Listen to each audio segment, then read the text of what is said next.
नमस्कार सत श्री अकाल। मैं हाँ सुरिंदर सिंह ते तुसी वेख रहे हो प्राइम टाइम शो दे विच अज असी गल करांगे पंजाब सरकार ते किसानां दे विचाले हुई बैठक दी ते की इस बैठक दे दौरान किहड़े-किहड़े मुद्दों ते सहमति बन सकी है ते इस दे नाल ही मनजिंदर सिंह बिट्टा अज किस दे खिलाफ गर्म हो गए ते उस ते भी चर्चा करांगे ते नाल ही गल करांगे चंडीगढ़ विच होए एयर शो दी ते नाल ही किस तरह कैलीफोर्निया तो विच एक मंदभागी खबर आई है पंजाबी परिवार के मसले दे विच हुण पुलिस दे हत्थ की कुछ सबूत लगे ने ते आओ शुरुआत करते हैं प्राइम टाइम की।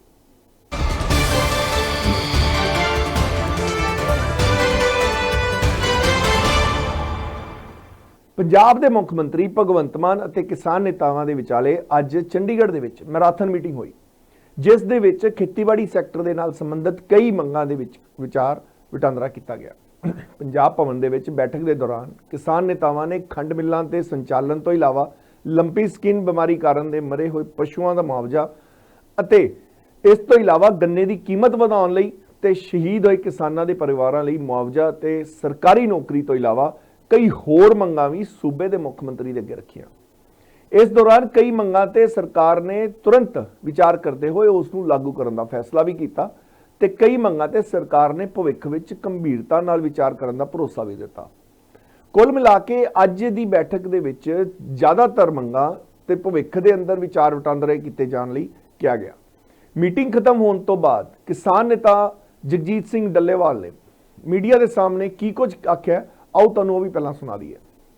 साडे जिहड़े मेजर इशू सीगे वो सीगा कि सरकार ने पिछले दिन ये लैन दा सीगा कि फलाने जिले चों असीं 20 कुंटल झोना खरीदांगे, फलाने जिले चों 21 कुंटल खरीदांगे, कितों 22 कहता, कितों 25 कहता, कितों 28 कहता। वो एक वड्डी समस्या सी। असीं चाहुंदे सीगे कि जदों साडी यूनीवर्सिटी ये कहिंदी आ कि 30 कुंटल तो घट 31 कुंटल तो घट झोना ही ना झाड़ ही नहीं, तो फिर 28 27 22 25 वाली किहड़ी गल होई। दाना दाना साडे किसानां दा खरीदिया जाना चाहिए, साडी मंग सी और इहदे ते जरूर साडा मतलब बहुत वधिया पॉजिटिवली होया। पर सवाल ये आ भी पता उदों लगना है जदों खरीदिया गया। कहता सरकार मन गई है, इत्थों तक मन गई है कि दाना दाना खरीदांगे, नाल ये भी मन गई है कि भी चाहे कोई भी वैरायटी है, वैरायटी का कोई समस्या नहीं, चाहे किसी ने हाईब्रिड लाया चाहे किसी ने कोई होर वैरायटी बीजी है, वो सारा असीं खरीदांगे। ये गल्लां सरकार ने मन्नियां ने। अगली गल साडी एक बहुत वड्डी सीगी कि किसानां कोले जेकर ये 5 नवंबर तो शुगर मिलना जिहड़ियां उन्होंने लेट चलाउंदे है तो फिर अगे जाके किसानां नूं बहुत समस्यावां आउंदियां, लेबर की प्रॉब्लम भी आउंदी है, उहदा वेट भी घटदा है, ये सारियां समस्यावां आउंदियां। उन्हां नूं लैके साडा एक स्ट्रिक्ट फैसला सीगा कि 5 नवंबर तो असीं मिल्लां मतलब लेट नहीं होण देंगे और उहदे ते सरकार ने साडे नाल फिर सहमति दित्ती है कि 5 नवंबर तो असीं तुहाडीआं मिल्लां सारियां ਦੀਆਂ सारियां चलावांगे। ਜਿਹੜੀਆਂ मिल्लां ਦੀਆਂ कोई टरबाइनां वगैरह की प्रॉब्लम है वो उदों तक सारियां कंप्लीट कर दित्तियां जाण। एक गल एक उहदे सीगा वड्डा इशू पराली दा साडा सरकार दी हजे विच विचाले जे गल्लां ने। साडी मंग है कि 6000 रुपया प्रति एकड़ किसान नूं सरकार कंपनसेशन देवे अगर उन्हें पराली तो अग लाउण तो बचाउणा है। लेकिन सरकार पिछे जिहड़ा 2500 दिता सी उहदे तो भी भज्जी है, ते जे उहदे तो भी भज्जी है तो फिर सरकार साडे किसानां ते किसी तरह की कोई कार्रवाई करने का राइट नहीं रखती। तो इन्हां गल्लां दे उत्ते बहुत डिस्कस हुई है, लंबी डिस्कस हुई है। सरकार ने आपदियां बेवसियां जाहिर कीतियां ते किसानां दीयां जिहड़ी समस्यावां सी असीं रखियां ने। तो असीं तो सरकार नूं इत्थों तक भी कहा सीगा कि देखो अग लाए बिना इस समय किसान का सरना नहीं। हाँ तुसीं ये अलाउ करो कि फार्मर लाइनां लाइनां साड़ लैण, ये बिल्कुल जे तुसीं कहोगे कि किसानां नूं अग लाउण ही नहीं देनी तो तुहाडी इस तरीके दे नाल किसान नहीं सार सकणगे। तो सरकार ने इन्नी क गल सानूं कही है कि असीं 1-2 दिनां दे विच मीटिंग करके असीं तुहाडीआं गल्लां नाल सहमत हाँ, तुहाडी समस्या नाल सहमत हाँ। आ जिहड़ा तुसीं लाइनां साड़न दी गल कीती है असीं इहनूं भी ध्यान 'च लैंदे आ ते असीं सोचांगे कि किसानां नूं घੱਟ तो घੱਟ कोई किसी तरह की पनिश ना दित्ती जाए, किसानां नूं मतलब बचाया जाए। अगली गल सी कि इन्होंने लंपी स्किन से जिहड़ियां गाइयां मरीਆਂ सी ਉਹਦੇ ਤੇ ਕਹਿਤਾ ਸੀਗਾ ਕਿ ਇਹਨਾਂ ਪਸ਼ੂਆਂ ਦਾ ਪੋਸਟਮਾਰਟਮ ਕਰਵਾਓ। ਹੁਣ ਸਾਡਾ ਇਹ ਸੀਗਾ ਵੀ ਦੇਖੋ ਪਸ਼ੂ ਮਰਿਆਂ ਨੂੰ 2 ਮਹੀਨੇ ਹੋ ਗਏ ਜੀ, ਤੁਹਾਡੇ ਅੱਜ ਆਦੇਸ਼ ਆਉਂਦੇ ਆ ਕਿ ਇਹਨਾਂ ਦਾ ਪੋਸਟਮਾਰਟਮ ਕਰਾਓ। ਅੱਜ ਪੋਸਟਮਾਰਟਮ ਕਿਵੇਂ ਹੋ ਜਾਏਗਾ? ਇਸ ਕਰਕੇ ਬਿਨਾਂ ਪੋਸਟਮਾਰਟਮ ਤੋਂ ਸਾਡੇ ਕਿਸਾਨਾਂ ਨੂੰ ਕੰਪਨਸੇਟ ਕੀਤਾ ਜਾਏ ਔਰ ਉਹਨੂੰ ਕੰਪਨਸੇਟ ਕਰੋ। ਉਹ ਉਹਨਾਂ ਨੇ ਮੰਨ ਲਿਆ ਸਾਡੀ ਇੰਨੀ ਗੱਲ। ਨਾਲ ਇਹ ਵੀ ਗੱਲ ਕਹੀ ਹੈ ਵੀ ਅਸੀਂ ਸੈਂਟਰ ਤੋਂ ਵੀ ਮਦਦ ਮੰਗ ਰਹੇ ਹਾਂ, ਬਾਕੀ ਕੁਝ ਅਸੀਂ ਕਰਾਂਗੇ ਜ਼ਰੂਰ। ਅਸੀਂ ਸਰਵੇ ਕਰਵਾ ਰਹੇ ਹਾਂ, ਜਿਹੜੇ ਹਸਪੀਟਲਾਂ 'ਚ ਡਾਕਟਰ ਬੈਠੇ ਨੇ ਉਹਨਾਂ ਦੀਆਂ ਡਿਊਟੀਆਂ ਲਾਈਆਂ ਕਿ ਉਹ ਸਾਨੂੰ ਸਾਰਾ ਰਿਪੋਰਟ ਦੇਣ ਕਿ ਕਿੱਥੋਂ ਕਿੱਥੋਂ ਕਿੰਨੇ ਕਿੰਨੇ ਜਾਨਵਰ ਮਤਲਬ ਮਰੇ ਨੇ। ਉਸ ਹਿਸਾਬ ਨਾਲ ਲੈ ਕੇ ਉਹ ਕਰਨ ਦੀ ਗੱਲ ਹੈ। ਇੱਕ ਹੋਰ ਕੀ ਸੀ ਆਪਣੀ ਕੋਵਿਡ ਪਰਾਲੀ ਵਾਲਾ, ਇੱਕ ਸੀਗਾ ਜਿਹੜਾ ਕਿਸਾਨੀ ਅੰਦੋਲਨ ਦੇ ਵਿੱਚ ਸਾਡੇ ਕਿਸਾਨ ਸ਼ਹੀਦ ਹੋਏ ਸੀ, ਉਸ ਮਾਮਲੇ ਦੇ ਉੱਤੇ ਉਹਦੇ ਤੇ ਗੱਲ ਇਹ ਸੀਗੀ ਕਿ ਸ਼ਹੀਦਾਂ ਦੇ ਪਰਿਵਾਰਾਂ ਨੂੰ ਕੰਪਨਸੇਟ ਹਜੇ ਬਹੁਤ ਸਾਰੇ ਰਹਿੰਦੇ ਆ ਕਰਨ ਵਾਲੇ। ਉਹ ਅੱਜ ਫਿਰ ਇਹਨਾਂ ਦੇ ਧਿਆਨ 'ਚ ਲੈਂਦਾ। ਇਹਨਾਂ ਨੇ ਕਿਹਾ ਵੀ ਜਿਹੜਾ ਵੀ ਰਹਿ ਗਿਆ ਸਾਨੂੰ ਇੱਕ ਇੱਕ ਦੀ ਲਿਸਟ ਭੇਜੋ, ਉਹ ਸਾਰਾ ਕਰਦੇ ਆ। ਤੇ ਜਿਹੜਾ ਸਾਡੇ ਸ਼ਹੀਦਾਂ ਦੇ ਬੱਚਿਆਂ ਨੂੰ ਨੌਕਰੀਆਂ ਦੀ ਹੈ, ਉਹਨਾਂ ਨੇ ਦੱਸਿਆ ਕਿ 300 ਤੇ ਕੁਛ ਸ਼ਾਇਦ 323 ਕ ਨੌਕਰੀਆਂ ਦੇ ਚੁੱਕੇ ਹਾਂ ਅਸੀਂ। ਬਾਕੀਆਂ ਨੂੰ ਅਸੀਂ ਬਹੁਤ ਛੇਤੀ ਅਸੀਂ ਸਾਰਿਆਂ ਨੂੰ ਕਵਰ ਕਰ ਲਾਂਗੇ। ਜਿਹੜਾ ਸਿੱਧੀ ਬਿਜਾਈ ਵਾਲਾ ਸੀਗਾ ਵੀ ਕਿਸਾਨਾਂ ਦੀ ਸਿੱਧੀ ਬਿਜਾਈ ਵਾਲਿਆਂ ਨੂੰ ਇਹਨਾਂ ਨੇ 1500 ਰੁਪਇਆ ਪ੍ਰਤੀ ਏਕੜ ਦੇਣਾ ਸੀ, ਉਹਦੇ ਤੋਂ ਸਰਕਾਰ ਨੇ ਸਾਨੂੰ ਐਂ ਲੱਗਦਾ ਸੀ ਵੀ ਤਿਲਕਦੀ ਹੈ। ਸਾਡੀ ਮੰਗ ਸੀ ਬੜੇ ਜ਼ੋਰ ਨਾਲ, ਔਰ ਉਹ ਇੱਥੋਂ ਤੱਕ ਸਰਕਾਰ ਆ ਗਈ ਹੈ ਕਿ ਵੀ ਜਿਹੜਾ ਤੁਹਾਡਾ 13 ਕਰੋੜ ਹੈ, 25 ਚੋਂ 13 ਕਰੋੜ ਕਹਿੰਦੇ 13 ਕਰੋੜ ਦੇਤਾ ਹੈ, ਉਹ ਕੱਲ ਪਾਤਾ ਹੈ ਖਾਤਿਆਂ 'ਚ। ਤੇ ਬਾਕੀ ਇੱਕ ਹਫ਼ਤੇ ਦੇ ਵਿੱਚ ਜਿਹੜਾ ਬਾਕੀ 12 ਕਰੋੜ ਹੈ ਉਹ ਅਸੀਂ ਪਾ ਕੇ ਸਾਰੇ ਦੇ ਸਾਰੇ ਉਹਨਾਂ ਕਿਸਾਨਾਂ ਨੂੰ ਅਸੀਂ ਦੇ ਦਿੰਦੇ। ਪਰ ਕੁਝ ਮੰਗਾਂ ਜਿਹੜੀਆਂ ਇੰਪੋਰਟੈਂਟ ਸਾਡੀਆਂ ਰਹਿ ਗਈਆਂ, ਜਿਵੇਂ ਵੈਟਰਨਰੀ ਫਾਰਮਾਸਿਸਟ ਜਿਹੜੇ ਸੀਗੇ ਉਹਨਾਂ ਬਾਰੇ ਵੀ ਗੱਲ ਚੱਲੀ ਹੈ, ਕਿਉਂਕਿ ਉਹਨਾਂ ਨੇ ਸਾਡੀ ਖਾਤਰ ਉਹਨਾਂ ਮੁੰਡਿਆਂ ਨੇ ਹੜਤਾਲ ਆਪਦੀ ਸਾਡੇ ਕਹਿਣ ਤੇ ਤੋੜੀ ਸੀ। ਅਸੀਂ ਉਹਨਾਂ ਦਾ ਡਟ ਕੇ ਸਾਥ ਦੇਵਾਂਗੇ। ਸਰਕਾਰ ਨੇ ਇਹਦੇ ਕੋਲ ਅੱਜ ਗੱਲ ਰੱਖੀ ਆ ਕਿ ਇਹਨਾਂ ਦੀਆਂ ਜਿਹੜੀਆਂ ਮੰਗਾਂ ਨੇ, ਇਹਨਾਂ ਦੀਆਂ ਜਿਹੜੀਆਂ ਤਨਖਾਹਾਂ ਦੇ ਮਸਲੇ ਨੇ, ਉਹ ਸਰਕਾਰ ਤੁਰੰਤ ਉਹਨਾਂ ਨੂੰ ਹੈਂਡਲ ਕਰਕੇ ਉਹਨਾਂ ਦਾ ਮਸਲੇ ਦਾ ਹੱਲ ਕਰੇ। ਨਹੀਂ ਤਾਂ ਫਿਰ ਅਸੀਂ ਮਤਲਬ ਜੇ ਕੋਈ ਅੰਦੋਲਨ ਦੀ ਲੋੜ ਪਈ ਤਾਂ ਅਸੀਂ ਆ ਤੁਹਾਡੇ ਸਾਹਮਣੇ ਵੀ ਅਸੀਂ ਇਹ ਕਹਾਂਗੇ ਕਿ ਅਸੀਂ ਇਹਨਾਂ ਦਾ ਸਾਥ ਦੇਵਾਂਗੇ, ਹਰ ਹਾਲ ਦੇ ਵਿੱਚ ਇਹਨਾਂ ਦੇ ਨਾਲ ਖੜੇ ਹਾਂ। ਪੰਜਾਬ ਦੇ ਨੌਜਵਾਨਾਂ ਨੂੰ 80% ਨੌਕਰੀਆਂ। ਹਾਂ, ਇੱਕ ਵੱਡੀ ਗੱਲ ਸੀ ਜਿਹੜੀ ਕਿ ਤੁਸੀਂ ਵੀ ਸਾਰੇ ਕਹਿੰਦੇ ਸੀ ਕਿ ਬਾਹਰਲੇ ਆ ਕੇ ਨੌਕਰੀਆਂ ਲੈ ਰਹੇ ਨੇ ਪੰਜਾਬ 'ਚ, ਉਹ ਅੱਜ ਅਸੀਂ ਇੱਥੇ ਕਰਵਾ ਲਿਆ ਇਹਨਾਂ ਤੋਂ ਕਿ ਪੰਜਾਬ ਦੇ ਅੰਦਰ 80% ਜਿਹੜੀਆਂ ਨੌਕਰੀਆਂ ਉਹ ਪੰਜਾਬ ਦੇ ਮੁੰਡਿਆਂ ਨੂੰ ਮਿਲਣਗੀਆਂ ਸਿੱਧੀਆਂ ਡਾਇਰੈਕਟ, ਬਾਹਰਲਿਆਂ ਨੂੰ ਨਹੀਂ ਮਿਲਣਗੀਆਂ। ਔਰ ਜਿਹੜੇ ਬਾਕੀ 20% ਵੀ ਹੋਣਗੇ ਉਧਰਲੇ, ਉਹਨਾਂ ਵਾਸਤੇ 10ਵੀਂ ਤੱਕ ਇੱਕ ਇਹ ਨਹੀਂ ਹੈ ਵੀ ਇੱਕ ਪੇਪਰ ਦੇਤਾ ਤੇ ਪਾਸ ਕਰ ਲਈ ਪੰਜਾਬੀ ਤੇ ਗੱਲ ਮੁੱਕ ਗਈ। ਉਹਨਾਂ ਦਾ 10th ਤੱਕ ਕੀ ਉਹਨਾਂ ਨੇ ਪੰਜਾਬੀ ਪੜ੍ਹੀ ਹੈ ਉਹਨੂੰ ਅਸੀਂ ਵੇਖਾਂਗੇ, ਚੈੱਕ ਕਰਾਂਗੇ। ਫਿਰ ਕੱਲਾ ਇਹ ਨਹੀਂ ਵੀ ਉਹਦਾ ਸਰਟੀਫਿਕੇਟ ਦੇ ਵਿੱਚ ਪੰਜਾਬੀ ਹੈ, ਉਹਦਾ ਰਿਟਨ ਵੀ ਟੈਸਟ ਲੈ ਕੇ ਦੇਖਾਂਗੇ। ਅਗਰ ਉਹ ਟੈਸਟ ਕਲੀਅਰ ਕਰਦਾ ਹੈ ਤਾਂ ਫਿਰ ਉਹਨੂੰ ਬਾਹਰ ਨੌਕਰੀ ਦੇਵਾਂਗੇ, ਨਹੀਂ ਤਾਂ ਬਾਹਰ ਨੌਕਰੀ ਨਹੀਂ ਦੇਵਾਂਗੇ। ਫਿਰ ਸਾਡਾ ਇਹ ਸੀਗਾ ਕਿ ਜਿਹੜੇ ਕਿਸਾਨਾਂ ਨੂੰ ਬਾਹਰ ਜ਼ਮੀਨ ਖਰੀਦਣ ਤੋਂ ਆਪਣੇ ਤੇ ਰੋਕ ਲੱਗੀ ਹੋਈ ਹੈ, ਆਪਣੇ ਹਰੇਕ ਆ ਕੇ ਖਰੀਦ ਰਿਹਾ ਹੈ, ਇਹ ਇਸ਼ੂ ਰੱਖਿਆ ਸੀ ਅਸੀਂ। ਇਹਦੇ ਤੋਂ ਉਹਨਾਂ ਨੇ ਇਹ ਗੱਲ ਕਹੀ ਹੋਈ ਹੈ ਸਾਡੀ ਕਿ ਭਾਈ ਅਸੀਂ ਦੂਜੇ ਮੁੱਖ ਮੰਤਰੀਆਂ ਨਾਲ ਬੈਠ ਕੇ ਮੀਟਿੰਗ ਕਰਾਂਗੇ, ਜਾਂ ਤਾਂ ਪੰਜਾਬ ਵਾਲਿਆਂ ਨੂੰ ਵੀ ਬਾਹਰਲੀਆਂ ਸਟੇਟਾਂ ਦੇ ਵਿੱਚ ਖਰੀਦਣ ਦੀ ਇਜਾਜ਼ਤ ਦਵਾਵਾਂਗੇ, ਨਹੀਂ ਫਿਰ ਅਸੀਂ ਉਹਨਾਂ ਨੂੰ ਇਹ ਕਹਾਂਗੇ ਕਿ ਅਸੀਂ ਵੀ ਭਾਈ ਫਿਰ ਬੰਦ ਕਰਾਂਗੇ, ਫਿਰ ਨਾ ਸਾਨੂੰ ਕਿਉਂ ਜੇ। ਇੱਥੋਂ ਤੱਕ ਗੱਲ ਇੱਥੇ ਆਈ ਹੈ। ਜਿਹੜਾ ਸਾਡਾ ਗੰਨੇ ਦਾ ਇਸ਼ੂ ਸੀਗਾ, ਗੰਨੇ ਦੇ ਕਿਸਾਨਾਂ ਦਾ ਜਿਹੜਾ ਲਾਗਤ ਖਰਚਾ ਹੈ, ਇਹ ਬਹੁਤ ਅੜਿਆ ਸਾਡਾ ਪੁਆਇੰਟ ਉੱਥੇ, ਔਰ ਉਹ ਹਜੇ ਵੀ ਅੜਿਆ ਹੋਇਆ ਹੈ। ਉਹਦੇ ਤੇ ਕੋਈ ਸਾਡੀ ਸਹਿਮਤੀ ਨਹੀਂ ਬਣੀ। ਸਾਡਾ ਸਟੈਂਡ ਕਲੀਅਰ ਹੈ, ਕਵਰ ਹੈ ਕਿ ਉਹਨਾਂ ਦਾ ਇਹ ਸੀਗਾ ਗੱਲ ਕਿ ਗੰਨੇ ਦਾ ਅਸੀਂ ਬਹੁਤ ਰੇਟ ਦੇਤਾ। ਅਸੀਂ ਉਹਨਾਂ ਨੂੰ ਕਿਹਾ ਸੀ ਵੀ ਜਿਹੜਾ ਤੁਸੀਂ ਰੇਟ ਦਿੱਤਾ ਗੰਨੇ ਦਾ ਇਹ ਸਫੀਸ਼ੀਐਂਟ ਨਹੀਂ ਹੈ। ਲਾਗਤ ਖਰਚਾ ਫਾਰਮਰ ਦਾ 470 ਰੁਪਏ ਆ ਜੀ ਪ੍ਰਤੀ ਕੁਇੰਟਲ। ਮੈਂ ਤੁਹਾਡੇ ਮਾਧਿਅਮ ਤੋਂ ਵੀ ਦੱਸਣਾ ਚਾਹਣਾ 470 ਲਾਗਤ ਖਰਚਾ ਕਰਕੇ 380 ਰੁਪਏ ਕਿਸਾਨ ਦੀ ਜੇਬ 'ਚ ਪੈਣ, ਇਹ ਕਤਈ ਮਨਜ਼ੂਰ ਨਹੀਂ। ਇਹਦੇ ਤੇ ਆਉਣ ਵਾਲੇ ਸਮੇਂ ਦੇ ਵਿੱਚ ਅਸੀਂ ਆਪ ਦੀ ਮੀਟਿੰਗ ਕਰਾਂਗੇ, ਫੈਸਲਾ ਲਵਾਂਗੇ ਕਿ ਲੜਾਈ ਨੂੰ ਅੱਗੇ ਕਿਸ ਦਿਸ਼ਾ ਵੱਲ ਲੈ ਕੇ ਜਾਣਾ, ਕਿਹੜੇ ਰੂਪ 'ਚ ਲੜਨਾ ਹੈ। ਲੇਕਿਨ ਸਾਡੇ ਕਿਸਾਨਾਂ ਨੂੰ ਇਨਸਾਫ ਦਿਵਾਉਣ ਤੱਕ ਅਸੀਂ ਇਹ ਤੇ ਲੜਾਈ ਲੜਨੀ ਆ, ਲੜਾਂਗੇ। ਕੁਝ ਏਰੀਆ ਸੀਗਾ ਜਿਵੇਂ ਦਰਿਆ ਦੇ ਉੱਤੇ ਜਿਹੜੇ ਕਿਸਾਨਾਂ ਦੀਆਂ ਜ਼ਮੀਨਾਂ ਸੀਗੀਆਂ ਉਹ ਪਈਆਂ ਸੀ ਉਸੇ ਤਰ੍ਹਾਂ, ਉਹ ਰੱਖਿਆ ਸੀ ਉਹਨਾਂ ਕੋਲੇ। ਉਹ ਸਨ 2007 ਦੇ ਵਿੱਚ ਇੱਕ ਪਾਲਿਸੀ ਬਣਾ ਕੇ ਪੰਜਾਬ ਗਵਰਨਮੈਂਟ ਨੇ ਕਿਸਾਨਾਂ ਨੂੰ ਦੇ ਦਿੱਤੀਆਂ ਸੀ। ਉਹਨਾਂ ਦੇ ਅੱਗੇ ਜਾ ਕੇ ਇਹਨਾਂ ਨੇ ਆਪਦੇ ਢੰਗ ਤਰੀਕੇ ਵਰਤ ਕੇ ਉਹਨਾਂ ਦੀਆਂ ਉਹ ਜਿਹੜੀਆਂ ਇੰਤਕਾਲ ਹੋਏ ਸੀ, ਗਰਦੌਰੀਆਂ ਹੋਈਆਂ, ਉਹ ਤੋੜਤੀਆਂ ਸੀ। ਉਹਦੇ ਤੇ ਫਿਰ ਸਰਕਾਰ ਨਾਲ ਪਿਛਲੀ ਮੀਟਿੰਗ 'ਚ ਵੀ ਹੋਇਆ ਸੀ, ਐਤਕੀ ਵੀ ਹੋਇਆ ਕਿ ਉਹ ਅਸੀਂ ਕਿਸੇ ਵੀ ਕਿਸਾਨ ਨੂੰ ਮਤਲਬ ਵਾਂਝਾ ਨਹੀਂ ਰੱਖਾਂਗੇ। ਟੋਟਲ ਕਿਸਾਨਾਂ ਨੂੰ ਅਸੀਂ ਉਹਨਾਂ ਦੀਆਂ ਜ਼ਮੀਨਾਂ ਦੀਆਂ ਜਿਹੜੇ ਉਹ ਇੰਤਕਾਲ ਬਹਾਲ ਕਰ ਦਿਆਂਗੇ। ਇਹ ਗੱਲਾਂ ਹੋਈਆਂ ਨੇ। ਇੱਕ ਹੋਰ ਬੜੀ ਵੱਡੀ ਗੱਲ ਹੋਈ ਹੈ, ਤੁਹਾਡੇ ਮੀਤ ਮਾਧਿਅਮ ਤੋਂ ਮੈਂ ਉਠਾਉਣੀ ਚਾਹੁੰਦਾ ਗੱਲ ਇਹ ਕਿ ਪਿਛਲੇ ਸਮੇਂ 'ਚ ਜਦੋਂ ਕਨੈਕਸ਼ਨਾਂ, ਬਿਜਲੀ ਦੇ ਕਨੈਕਸ਼ਨਾਂ ਦੀ ਖਰੀਦੋ ਫਰੋਖਤ ਹੁੰਦੀ ਸੀ, ਧਿਆਨ 20 ਸਾਲ 15 ਸਾਲ ਪਿੱਛੇ ਲੈ ਕੇ ਜਾਇਓ, ਔਰ ਉਹ ਜਦੋਂ ਖਰੀਦੋ ਫਰੋਖਤ ਹੁੰਦੀ ਸੀ ਉਸ ਵੇਲੇ ਬਿਜਲੀ ਬੋਰਡ ਦੇ ਅਧਿਕਾਰੀਆਂ ਨੇ, ਇਹਨਾਂ ਦੇ ਦਲਾਲਾਂ ਨੇ ਬਹੁਤ ਵੱਡਾ ਘਪਲਾ ਕੀਤਾ ਹੈ। ਕਿਸਾਨ ਦਾ ਕਨੈਕਸ਼ਨ ਕਿਤੇ ਹੋਰ ਚੱਲਦਾ ਹੈ, ਆ ਕੇ ਕਿਸੇ ਹੋਰ ਕਿਸਾਨ ਨੂੰ ਵਰਗ ਲਾ ਲਿਆ ਕਿ ਤੈਨੂੰ ਕਨੈਕਸ਼ਨ ਚਾਹੀਦਾ, ਦਵਾ ਦਿੰਨੇ ਆ। ਉਹਦੇ ਕੋਲੋਂ 3 ਲੱਖ ਰੁਪਈਆ ਲੈ ਗਏ, ਉਹਨੂੰ ਕਹਿਤਾ ਵੀ ਤੈਨੂੰ ਕਨੈਕਸ਼ਨ ਦਵਾਤਾ, ਸਮਾਨ ਪਾਵਰਕਾਮ ਦੇ ਸਟੋਰ ਚੋਂ ਕਢਾਇਆ।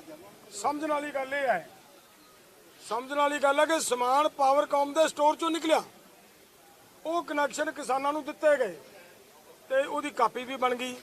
ਹੁਣ ਉਹੀ ਕਾਪੀ, ਉਹੀ ਨੰਬਰ ਕਿਸੇ ਹੋਰ ਸਬ ਡਿਵੀਜ਼ਨ 'ਚ ਵੀ ਚੱਲੀ ਜਾਂਦਾ ਹੈ, ਇੱਥੇ ਵੀ ਚੱਲੀ ਜਾਂਦਾ ਹੈ। ਕਿਸਾਨ 4-4 ਲੱਖ ਰੁਪਈਆ ਭਰੀ ਬੈਠੇ ਆ। ਅਸੀਂ ਇਹ ਗੱਲ ਕਹੀ ਸੀ ਵੀ ਕਿਸਾਨ ਪੈਸੇ ਭਰੀ ਬੈਠਾ ਹੈ, ਠੱਗੀ ਮਾਰੀ ਆ ਤਾਂ ਤੁਹਾਡੇ ਐਸਡੀਓ ਨੇ ਮਾਰੀ ਆ, ਤੁਹਾਡੇ ਜੇਈ ਨੇ ਮਾਰੀ ਆ, ਤੁਹਾਡੇ ਐਕਸ਼ਨ ਨੇ ਮਾਰੀ ਆ। ਐਸਡੀਓ ਤੇ ਐਕਸ਼ਨ ਤੋਂ ਵੱਡਾ ਅਫਸਰ ਕਿਹਨੂੰ ਮੰਨੇ ਜੱਟ? ਉਹ ਤੁਹਾਡਿਆਂ ਨੇ ਮਾਰੀ ਆ, ਤੁਹਾਡਿਆਂ ਨੇ ਮਤਲਬ ਉਹਨਾਂ ਦੇ ਜਿਹੜੇ ਐਸਟੀਮੇਟ ਪਾਸ ਕੀਤੇ, ਸਾਈਨ ਕੀਤੇ। ਸੋ ਇਸ ਕਰਕੇ ਸਾਡੇ ਉਹਨਾਂ ਕਿਸਾਨਾਂ ਦੇ ਕਨੈਕਸ਼ਨ ਕੱਟਣੇ ਬੰਦ ਕਰੋ। ਉਹ 300 ਆ, 400 ਆ, 500 ਆ, 1000 ਹੈ। ਅਗਰ ਸਾਡੇ ਉਹਨਾਂ ਕਿਸਾਨਾਂ ਨੂੰ ਤੁਸੀਂ ਪਰੇਸ਼ਾਨ ਕਰੋਗੇ ਤਾਂ ਸਾਡੀ ਲੜਾਈ ਜਾਰੀ ਰਹੇਗੀ। ਇਹਦੇ 'ਚ ਉਹਨਾਂ ਨੇ ਮੰਨ ਲਿਆ ਕਿ ਅਸੀਂ ਇਨਵੈਸਟੀਗੇਸ਼ਨ ਕਰਾਂਗੇ, ਵਿਜੀਲੈਂਸ ਤੋਂ ਕਰਾਵਾਂਗੇ, ਲੇਕਿਨ ਕਿਸਾਨਾਂ ਦੇ ਕਨੈਕਸ਼ਨ ਨਹੀਂ ਕੱਟਾਂਗੇ। ਤੇ ਆਓ ਤੁਹਾਨੂੰ ਹੁਣ ਗ੍ਰਾਫਿਕਸ ਦੇ ਜ਼ਰੀਏ ਉਹਨਾਂ ਮੰਗਾਂ ਨੂੰ ਤਰਤੀਬ ਦੇ ਬਾਹਰ ਸਮਝਾਉਂਦੇ ਹਾਂ ਕਿ ਬੈਠਕ ਦੇ ਦੌਰਾਨ ਕਿਸਾਨ ਆਗੂਆਂ ਵੱਲੋਂ ਕਿਹੜੀਆਂ-ਕਿਹੜੀਆਂ ਪ੍ਰਮੁੱਖ ਮੰਗਾਂ ਸਰਕਾਰ ਦੇ ਸਾਹਮਣੇ ਰੱਖੀਆਂ ਗਈਆਂ ਅਤੇ ਪੰਜਾਬ ਸਰਕਾਰ ਵੱਲੋਂ ਉਹਨਾਂ ਮੰਗਾਂ ਤੇ ਕੀ ਕੁਝ ਜਵਾਬ ਦੇ ਦਿੱਤਾ ਗਿਆ। ਬੈਠਕ ਦੇ ਦੌਰਾਨ ਕਿਸਾਨ ਆਗੂਆਂ ਨੇ ਸਰਕਾਰ ਅੱਗੇ ਮੰਗ ਰੱਖੀ ਕਿ ਜ਼ਿਲ੍ਹਾ ਵਾਈਜ਼ ਝੋਨੇ ਦੀ ਖਰੀਦ ਲਈ ਜੋ ਪੈਦਾਵਾਰ ਸੰਬੰਧੀ ਸ਼ਰਤ ਲਗਾਈ ਗਈ ਹੈ ਉਹ ਹਟਾਈ ਜਾਵੇ ਤੇ ਕਿਸਾਨਾਂ ਦੀ ਫਸਲ ਦਾ ਇੱਕ ਦਾਣਾ ਖਰੀਦ ਲਿਆ ਜਾਵੇ। ਇਸ ਤੇ ਸਰਕਾਰ ਦੇ ਜਵਾਬ ਦੇ ਵਿੱਚ ਕਿਹਾ ਕਿ ਮੰਡੀਆਂ ਦੇ ਵਿੱਚੋਂ ਕਿਸਾਨਾਂ ਦੀ ਪੂਰੀ ਫਸਲ ਖਰੀਦ ਲਿੱਤੀ ਜਾਵੇਗੀ, ਜਿਸ ਦੀ ਕਿਸਾਨ ਦੇ ਕੋਲ ਕੋਈ ਵੀ ਪਰੇਸ਼ਾਨੀ ਨਹੀਂ ਹੋਏਗੀ। ਤੇ ਇਸ ਦੇ ਨਾਲ ਕਿਸਾਨਾਂ ਨੇ ਪੰਜਾਬ ਦੀਆਂ ਸਾਰੀਆਂ ਖੰਡ ਮਿੱਲਾਂ ਤੋਂ 5 ਨਵੰਬਰ ਤੋਂ ਚਾਲੂ ਕੀਤੇ ਜਾਣ ਦੀ ਵੀ ਮੰਗ ਕੀਤੀ, ਕਿ ਜਿਸ ਦੇ ਸਰਕਾਰ ਨੇ ਹਾਂ ਪੱਖੀ ਜਵਾਬ ਦਿੱਤਾ ਤੇ ਭਰੋਸਾ ਦਿਵਾਇਆ ਕਿ ਸਾਰੀਆਂ ਮਿੱਲਾਂ 5 ਨਵੰਬਰ ਤੋਂ ਚਾਲੂ ਕਰ ਦਿੱਤੀਆਂ ਜਾਣਗੀਆਂ। ਕਿਸਾਨਾਂ ਨੇ ਸਰਕਾਰ ਤੋਂ ਪਰਾਲੀ ਨਾ ਸਾੜਨ ਵਾਲੇ ਜਾਂ 6000 ਮੁਆਵਜ਼ੇ ਦੇਣ ਦੀ ਮੰਗ ਕੀਤੀ।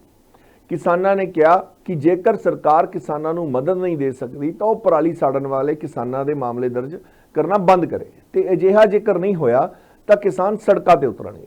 ਤੇ ਇਸ ਮੰਗ ਤੇ ਵੀ ਸਰਕਾਰ ਨੇ ਕਿਹਾ ਕਿ ਛੇਤੀ ਮੁਆਵਜ਼ੇ ਦੀ ਮੰਗ ਦਾ ਹੱਲ ਵੀ ਕੱਢਿਆ ਜਾਵੇਗਾ। ਇਸ ਦੇ ਨਾਲ ਹੀ ਕਾਰਵਾਈ ਸੰਬੰਧੀ ਵੀ ਸਰਕਾਰ ਨੇ ਨਰਮੀ ਵਰਤੇ ਜਾਣ ਦੇ ਸੰਕੇਤ ਵੀ ਦੇ ਦਿੱਤੇ। ਤੇ ਕਿਸਾਨ ਆਗੂਆਂ ਦੇ ਬੈਠਕ ਦੌਰਾਨ ਲੰਪੀ ਸਕਿਨ ਬਿਮਾਰੀ ਨਾਲ ਮਰੇ ਪਸ਼ੂਆਂ ਦਾ ਜਿਹੜਾ ਮੁਆਵਜ਼ਾ ਦੇਣ ਦਾ ਪੋਸਟਮਾਰਟਮ ਰਿਪੋਰਟ ਦੀ ਸ਼ਰਤ ਖਤਮ ਕਰਨ ਬਾਰੇ ਵੀ ਮੰਗ ਕੀਤੀ ਗਈ। ਇਸ ਦੀ ਸਰਕਾਰ ਨੇ ਛੇਤੀ ਸਰਵੇ ਕਰਵਾਉਣ ਅਤੇ ਪੋਸਟਮਾਰਟਮ ਦੀ ਸਰਕਾਰ ਨੂੰ ਹਟਾਉਣ ਦਾ ਸੰਕੇਤ ਵੀ ਦੇ ਦਿੱਤਾ। ਇਸ ਦੇ ਨਾਲ ਹੀ ਕਿਸਾਨਾਂ ਨੇ ਕਿਸਾਨੀ ਅੰਦੋਲਨ ਦੇ ਵਿੱਚ ਸ਼ਹੀਦ ਹੋਏ ਕਿਸਾਨਾਂ ਦੇ ਪਰਿਵਾਰਾਂ ਨੂੰ ਮੁਆਵਜ਼ਾ ਦੇ ਵਿੱਚ ਨੌਕਰੀ ਦੀ ਵੀ ਮੰਗ ਕੀਤੀ ਤੇ ਨਾਲ ਹੀ ਝੋਨੇ ਦੀ ਸਿੱਧੀ ਬਿਜਾਈ ਵਾਲੇ ਐਲਾਨੀ ਸਹਾਇਤਾ ਰਾਸ਼ੀ ਰਿਲੀਜ਼ ਕਰਨ ਦੀ ਵੀ ਅਪੀਲ ਕੀਤੀ। ਸਰਕਾਰ ਨੇ ਕਿਹਾ ਕਿ ਸਾਰੇ ਪੀੜਤ ਕਿਸਾਨ ਪਰਿਵਾਰ ਨੂੰ ਮੁਆਵਜ਼ਾ ਤੇ ਨੌਕਰੀ ਦਿੱਤੀ ਜਾਵੇਗੀ ਤੇ ਨਾਲ ਹੀ ਝੋਨੇ ਦੀ ਸਿੱਧੀ ਅਦਾਇਗੀ ਨੂੰ ਲੈ ਕੇ 13 ਕਰੋੜ ਦੀ ਰਾਸ਼ੀ ਰਿਲੀਜ਼ ਕਰ ਦਿੱਤੀ ਜਾਏਗੀ ਤੇ ਬਾਕੀ ਰਾਸ਼ੀ ਵੀ 1 ਹਫ਼ਤੇ ਦੇ ਅੰਦਰ ਲਗਭਗ ਰਿਲੀਜ਼ ਕਰ ਦਿੱਤੀ ਜਾਏਗੀ। ਕਿਸਾਨਾਂ ਨੇ ਪੰਜਾਬ ਦੇ ਵਿੱਚ ਸਰਕਾਰੀ ਨੌਕਰੀ ਲਈ ਬਾਹਰੀ ਲੋਕਾਂ ਦੀ ਐਂਟਰੀ ਪਾਰਦਰਸ਼ੀ ਬਣਾਉਣ ਲਈ ਪੰਜਾਬ ਵਿੱਚ ਜ਼ਮੀਨਾਂ ਦੀ ਖਰੀਦ ਲਈ ਬਾਹਰੀ ਲੋਕਾਂ ਦੀ ਐਂਟਰੀ ਦੇ ਠੋਸ ਨੀਤੀ ਲਿਆਉਣ ਬਾਰੇ ਵੀ ਮੰਗ ਕੀਤੀ।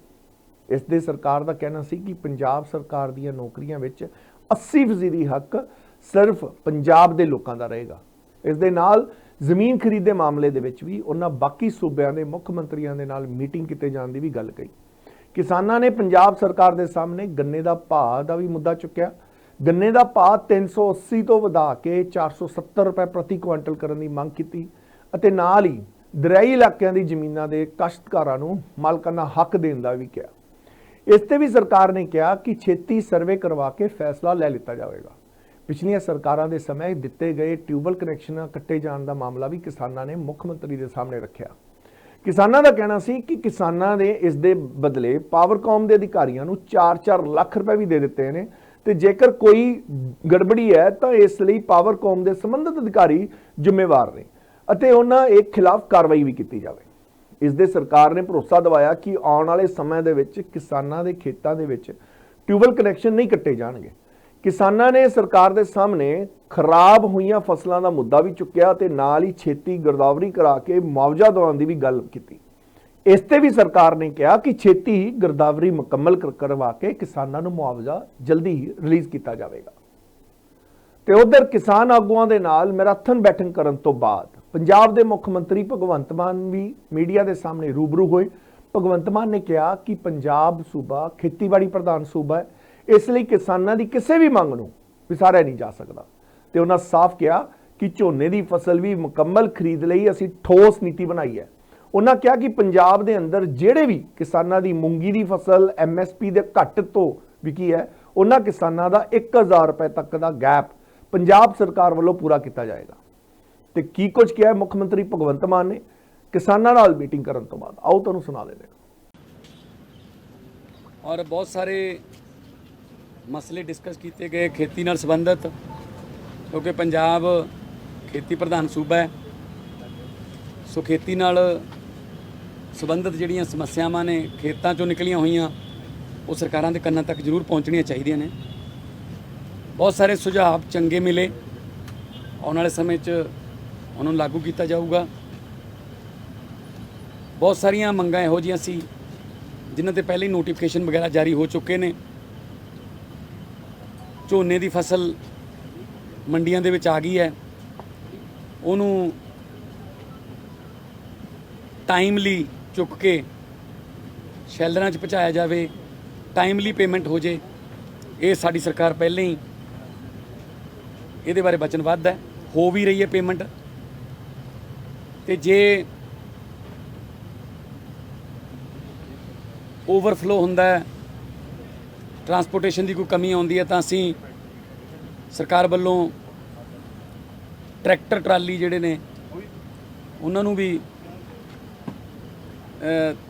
ਢੋਆ ਢੁਆਈ ਵਾਸਤੇ ਅਲਾਓ ਕਰਾਂਗੇ ਕਿ ਉਹ ਸ਼ੈਲਰ ਤੱਕ ਆਪਣੇ ਕੋਈ ਆੜਤੀ ਨੇ ਟਰੈਕਟਰ ਟਰਾਲੀ ਰਾਹੀਂ ਆਪਣਾ ਮਾਲ ਜਿਹੜਾ ਉੱਥੇ ਤੱਕ ਪਹੁੰਚਾਉਣਾ ਤਾਂ ਉਹ ਪਹੁੰਚਾ ਸਕਦਾ। ਇਹਦੇ ਵਾਸਤੇ ਅਸੀਂ ਜਿੰਨੇ ਚਿਰ ਸੀਜ਼ਨ ਖਤਮ ਨਹੀਂ ਹੁੰਦਾ ਅਸੀਂ ਟਰੈਕਟਰ ਟਰਾਲੀ ਅਲਾਓ ਕਰਾਂਗੇ। ਹੋਟਲ ਦੇ ਉੱਤੇ ਆਉਣ ਵਾਲੀਆਂ ਫਸਲਾਂ ਉਹਨਾਂ ਦਾ ਰੱਖ ਰਖਾਓ, ਨਵੇਂ ਬੀਜਾਂ ਦੀ ਖੋਜ, ਪਰਾਲੀ ਦੀ ਸਮੱਸਿਆ, ਨਹਿਰੀ ਸਿਸਟਮ ਜਿਹੜਾ ਅੰਗਰੇਜ਼ਾਂ ਤੋਂ ਪਹਿਲਾਂ ਦਾ ਹੈ ਉਹਨੂੰ ਅਪਡੇਟ ਕਰਨਾ, ਬਿਜਲੀ ਬੋਰਡ ਨਾਲ ਸੰਬੰਧਿਤ ਬਹੁਤ ਸਾਰੀਆਂ ਗੱਲਾਂ, ਕੁਦਰਤੀ ਆਫਤਾਂ ਜਿਹੜੀਆਂ ਆਈਆਂ, ਕੁਝ ਸੈਂਟਰ ਨਾਲ ਸੰਬੰਧਿਤ ਮਸਲੇ ਨੇ। ਕਿਸਾਨਾਂ ਤੇ ਕਿਸਾਨੀ ਅੰਦੋਲਨ ਦੌਰਾਨ ਰੇਲਵੇ ਦੇ ਪਰਚੇ ਜਿਹੜੇ ਸੈਂਟਰ ਨਾਲ ਸੰਬੰਧਿਤ ਨੇ ਤੇ ਹੋਰ ਜਿੰਨੇ ਵੀ ਮਸਲੇ ਨੇ ਅਸੀਂ ਬੜੇ ਵਧੀਆ ਮਾਹੌਲ 'ਚ ਬੈਠ ਕੇ ਗੱਲ ਕੀਤੀ ਹੈ। ਔਰ ਸਰਕਾਰਾਂ ਦਾ ਫਰਜ਼ ਬਣਦਾ ਹੁੰਦਾ ਕਿ ਜਿੱਥੇ ਵੀ ਕੋਈ ਸਮੱਸਿਆ ਹੈ ਤਾਂ ਉਹਨਾਂ ਨਾਲ ਟੇਬਲ ਤੇ ਬੈਠ ਕੇ ਉਹਨੂੰ ਹੱਲ ਕੀਤਾ ਜਾਵੇ, ਨਾ ਕਿ ਇਗਨੋਰ ਕੀਤਾ ਜਾਵੇ ਜਾਂ ਫਿਰ ਉਹਨਾਂ ਨੂੰ ਪਹੁੰਚ ਤੋਂ ਦੂਰ ਹੀ ਕਰ ਦਿੱਤਾ ਜਾਵੇ। ਸੋ ਖੇਤੀਬਾੜੀ ਮੰਤਰੀ ਸਾਹਿਬ ਕੁਲਦੀਪ ਧਾਲੀਵਾਲ ਜੀ ਮੇਰੇ ਨਾਲ ਸੀ। ਇਹਨਾਂ ਦੀਆਂ ਪਹਿਲਾਂ ਉਹਨਾਂ ਨਾਲ ਮੀਟਿੰਗਾਂ ਹੋ ਚੁੱਕੀਆਂ ਨੇ, ਅੱਜ ਫਾਈਨਲਾਈਜ਼ ਕਰਨਾ ਔਰ ਬੜੇ ਅੱਛੇ ਮਾਹੌਲ 'ਚ ਮੀਟਿੰਗਾਂ ਹੋਈਆਂ ਨੇ ਤੇ ਆਉਣ ਵਾਲੇ ਸਮੇਂ 'ਚ ਵੀ ਹੁੰਦੀਆਂ ਰਹਿਣਗੀਆਂ। ਜਿੰਨੀਆਂ ਮੀਟਿੰਗਾਂ ਹੁੰਦੀਆਂ ਰਹਿਣਗੀਆਂ ਉਨੀਆਂ ਸਮੱਸਿਆਵਾਂ ਜਿਹੜੀਆਂ ਨੇ ਘੱਟ ਪੈਦਾ ਹੋਣਗੀਆਂ, ਕਿਉਂਕਿ ਟਾਈਮ ਨਾਲ ਉਹ ਜਿਹੜੀ ਮੰਗ ਹੈ ਉਹ ਵੱਡੀ ਸਮੱਸਿਆ ਬਣ ਜਾਂਦੀ ਹੈ। ਸੋ ਇੰਡਸਟਰੀ ਵੀ ਆ ਰਹੀ ਹੈ ਖੇਤੀ ਨਾਲ ਸੰਬੰਧਿਤ, ਉਹਦੇ ਬਾਰੇ ਵੀ ਜਾਣੂ ਕਰਵਾਇਆ ਗਿਆ ਤੇ ਇਹ ਜਿਹੜੀ ਝੋਨੇ ਦੀ ਫਸਲ ਹੈ ਇਸ ਤੋਂ ਬਾਅਦ ਅਗਲੀਆਂ ਫਸਲਾਂ, ਕਿਉਂਕਿ ਐਗਰੀਰੀਅਨ ਸਟੇਟ ਹੈ, ਫੂਡ ਪ੍ਰੋਸੈਸਿੰਗ ਦੀ ਇੰਡਸਟਰੀ ਬਾਰੇ ਗੱਲਬਾਤ ਹੋਈ ਹੈ। ਪਰਾਲੀ ਨੂੰ ਇੱਕ ਈਂਧਨ ਦੇ ਤੌਰ ਤੇ, એનર્ਜੀ ਦੇ ਤੌਰ ਤੇ ਵਰਤਣ ਵਾਲੀਆਂ ਕਾਫੀ ਕੰਪਨੀਆਂ ਇੰਟਰਸਟਿਡ ਨੇ, ਜਿਨ੍ਹਾਂ ਚੋਂ ਅਗਲੇ 10 ਦਿਨਾਂ ਦੇ ਵਿੱਚ ਇੱਕ ਦੋ ਤਾਂ ਚੱਲ ਹੀ ਪੈਣਗੀਆਂ, ਉਦਘਾਟਨ ਕਰਕੇ ਆਉਣਾ ਸੀ। ਕੇਂਦਰੀ ਪੈਟਰੋਲੀਅਮ ਮੰਤਰੀ ਵੀ ਉਹਦੇ 'ਚ ਸ਼ਾਮਲ ਹੋਣਗੇ। ਸੋ ਪਹਿਲਾਂ ਝੋਨੇ ਦੀ ਫਸਲ ਅਕਸਰ ਮੰਡੀਆਂ 'ਚ ਰੁਲ ਜਾਂਦੀ ਸੀ, ਪਰ ਅਸੀਂ ਕਿਉਂਕਿ ਜ਼ੋਨ ਬਣਾਏ ਸੀ, ਇਸ ਵਾਰ ਸਾਨੂੰ ਪਤਾ ਹੈ ਕਿ ਕਿਹੜੇ ਜ਼ੋਨ ਦਾ ਝੋਨਾ ਜਿਹੜਾ ਉਹ ਮੰਡੀ 'ਚ ਪਹਿਲਾਂ ਆਊਗਾ, ਕਿਹੜੇ ਜ਼ੋਨ ਦਾ ਝੋਨਾ ਜਿਹੜਾ 4 ਦਿਨਾਂ ਬਾਅਦ ਆਊਗਾ, ਤਾਂ ਕਿ ਟਰਾਂਸਪੋਰਟੇਸ਼ਨ ਉਧਰ ਸ਼ਿਫਟ ਹੋ ਸਕੇ, ਲੇਬਰ ਜਾਂ ਬਾਰਦਾਨਾ ਜਿਹੜਾ ਉਧਰ ਸ਼ਿਫਟ ਹੋ ਸਕੇ। ਸੋ ਵਪਾਰੀਆਂ ਨੂੰ ਵੀ ਨਾ ਕੋਈ ਦਿੱਕਤ ਆਵੇ, ਉਹਨਾਂ ਦੀ ਮਿਲਿੰਗ ਪਾਲਿਸੀ ਜਿਹੜੀ ਹੈ ਉਹ ਵੀ ਉਹਨਾਂ ਨੂੰ ਇਸੇ ਤਰ੍ਹਾਂ ਹੀ ਮੀਟਿੰਗ ਕਰਕੇ ਬਣਾਈ ਗਈ ਹੈ। ਸੋ ਸਾਡੀ ਸਰਕਾਰ ਜਿਹੜੀ ਹੈ, ਸਾਡੇ ਤੇ ਜੋ ਲੋਕਾਂ ਨੇ ਵਿਸ਼ਵਾਸ ਕੀਤਾ ਹੈ, ਜਿਹਦੇ ਵਿੱਚ ਮਜ਼ਦੂਰ ਵੀ ਆਉਂਦੇ ਨੇ, ਜਿਹਦੇ ਵਿੱਚ ਵਪਾਰੀ ਵੀ ਨੇ, ਕਿਸਾਨ ਵੀ ਨੇ, ਮੁਲਾਜ਼ਮ ਵੀ ਨੇ, ਹਰ ਵਰਗ ਜਿਹੜਾ ਹੈ ਉਹ ਪੰਜਾਬ ਦੇ ਵਿੱਚ ਜੋ ਰਹਿੰਦੇ ਨੇ, 2.25 ਕਰੋੜ ਪੰਜਾਬੀ, ਉਹਨਾਂ ਦੇ ਵਿਸ਼ਵਾਸ ਤੇ ਅਸੀਂ ਪੂਰਾ ਉਤਰਨ ਦੀ ਕੋਸ਼ਿਸ਼ ਕਰਾਂਗੇ।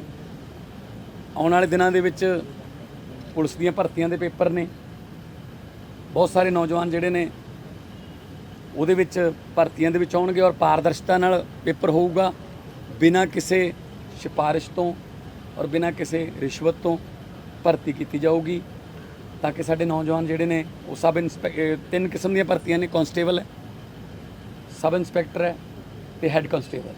ਉਹਨਾਂ ਦੇ ਸਾਰਾ ਵੇਰਵਾ ਜਿਹੜਾ ਉਹਨਾਂ ਕੋਲ ਪਹੁੰਚ ਚੁੱਕਿਆ ਹੈ। ਬਹੁਤ ਸਾਰੇ ਨੌਜਵਾਨ ਜਿਹੜੇ ਨੇ ਹਜ਼ਾਰਾਂ ਦੀ ਗਿਣਤੀ 'ਚ ਉਹ ਪੇਪਰ ਨੂੰ ਦੇਣਗੇ। ਤੇ ਬਾਕੀ ਹੋਰ ਵੀ ਮੀਟਿੰਗਾਂ ਜਿਹੜੀਆਂ ਨੇ ਲਗਾਤਾਰ ਜਾਰੀ ਰਹਿਣਗੀਆਂ।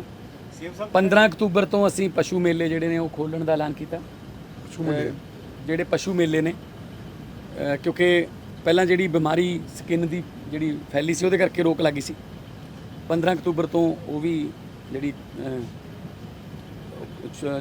ਰੋਕ ਲਾਈ ਗਈ ਉਹ ਹਟਾ ਲਈ ਜਾਊਗੀ। ਤੇ ਮੂੰਗ ਦਾਲ, ਜਿਹੜੀ ਮੂੰਗੀ ਬੀਜੀ ਸੀ ਕਿਸਾਨਾਂ ਨੇ ਅਲਟਰਨੇਟਿਵ ਫਸਲ ਦੇ ਤੌਰ ਤੇ, ਹਾਲਾਂਕਿ ਲੇਟ ਹੋ ਗਏ ਸੀ ਮੂੰਗੀ ਬੀਜਣ 'ਚ, ਪਰ ਫਿਰ ਵੀ ਬਹੁਤ ਸਾਰੇ ਕਿਸਾਨਾਂ ਨੇ ਬੀਜੀ, ਤੇ ਉਹਨਾਂ ਦਾ ਜਿਹੜਾ ਸਾਰਾ ਪੈਸਾ ਹੈ ਉਹ 15 ਦਿਨਾਂ ਦੇ ਵਿੱਚ ਉਹਨਾਂ ਨੂੰ ਪੈਣਾ ਸ਼ੁਰੂ ਹੋ ਗਿਆ। 15 ਦਿਨਾਂ 'ਚ ਕੰਪਲੀਟ ਹੋ ਜਾਊਗਾ। 7275 ਰੁਪਈਆ ਮੂੰਗੀ ਦਾ ਰੇਟ ਹੈ। ਜੇ ਕਿਸੇ ਦੀ ਮੂੰਗੀ 7000 ਤੇ ਵਿਕੀ ਤਾਂ 275, ਜੇ 6500 ਵਿਕੀ ਤਾਂ 775, ਜੇ 6400 ਵਿਕੀ ਤਾਂ 875, ਜਿੰਨਾ ਗੈਪ ਹੈ ਉਹਦਾ 1000 ਰੁਪਏ ਤੱਕ ਮੈਕਸਿਮਮ ਅਸੀਂ ਉਹ MSP ਦੇ ਬਰਾਬਰ ਕਰਕੇ ਦੇਵਾਂਗੇ। ਤੇ ਜਿਹੜਾ DSR ਸਿੱਧੀ ਬਿਜਾਈ ਦਾ ਅਸੀਂ ਜਿਹੜਾ ਅਪੀਲ ਕੀਤੀ ਸੀ ਬਿਨਾਂ ਪਾਣੀ ਤੋਂ ਝੋਨਾ ਲਾਉਣ ਦੀ, ਉਹਦੀ ਜਿਹੜੀ ਗਰਦੌਰੀ ਦੇ ਮੁਤਾਬਕ 25 ਕਰੋੜ ਰੁਪਏ ਦੇ ਲਗਭਗ ਅਸੀਂ ਉਹਨਾਂ ਲੋਕਾਂ ਦੇ ਖਾਤੇ 'ਚ ਪਾਉਣਾ ਹੈ, ਜੋ 13 ਕਰੋੜ ਰੁਪਈਆ ਜਿਹੜਾ ਹੈ ਉਹ ਆਲਰੇਡੀ ਉਹਨਾਂ ਦੇ ਖਾਤਿਆਂ 'ਚ ਜਾ ਚੁੱਕਿਆ ਹੈ, ਤੇ 12 ਕਰੋੜ ਰੁਪਈਆ ਇਸ ਹਫ਼ਤੇ ਦੇ ਵਿੱਚ 14 ਅਕਤੂਬਰ ਤੋਂ ਪਹਿਲਾਂ ਉਹ ਚਲਾ ਜਾਊਗਾ। ਸੋ ਅਸੀਂ ਚਾਹੁੰਦੇ ਹਾਂ ਕਿ ਕੁਝ ਨਵੇਂ ਤਜਰਬੇ ਕਰਕੇ ਧਰਤੀ ਬਚਾਈਏ, ਹਵਾ ਬਚਾਈਏ, ਪਾਣੀ ਬਚਾਈਏ, ਤੇ ਇਹਦੇ ਲਈ ਸਾਥ ਵੀ ਦੇ ਰਹੇ ਲੋਕ। ਇਸ ਗੱਲ ਲਈ ਮੈਂ ਉਹਨਾਂ ਦਾ ਧੰਨਵਾਦ ਵੀ ਕਰਦਾ। ਪੰਜਾਬ ਅੰਦਰ ਵਾਪਰ ਰਹੀਆਂ ਘਟਨਾ ਨੂੰ ਲੈ ਕੇ ਜਿੱਥੇ ਪੰਜਾਬ ਦੀਆਂ ਸਿਆਸੀ ਧਿਰਾਂ ਇੱਕ ਦੂਜੇ ਤੇ ਸਵਾਲ ਖੜੇ ਕਰ ਰਹੀਆਂ ਨੇ, ਉੱਥੇ ਹੀ all India anti terrorist front ਦੇ ਪ੍ਰਧਾਨ ਮਨਿੰਦਰਜੀਤ ਸਿੰਘ ਬਿੱਟਾ ਨੇ ਵੀ ਇਹਨਾਂ ਮੁੱਦਿਆਂ ਨੂੰ ਲੈ ਕੇ ਆਪਣੇ ਵਿਚਾਰ ਰੱਖੇ ਹਨ। ਅੰਮ੍ਰਿਤਸਰ ਵਿਖੇ ਕੀਤੀ ਪ੍ਰੈਸ ਕਾਨਫਰੰਸ ਦੇ ਦੌਰਾਨ ਮਨਿੰਦਰ ਸਿੰਘ ਬਿੱਟਾ ਨੇ ਕਿਹਾ ਕਿ ਕੁਝ ਲੋਕ ਪੰਜਾਬ ਦਾ ਮਾਹੌਲ ਖਰਾਬ ਕਰਨਾ ਚਾਹੁੰਦੇ ਨੇ।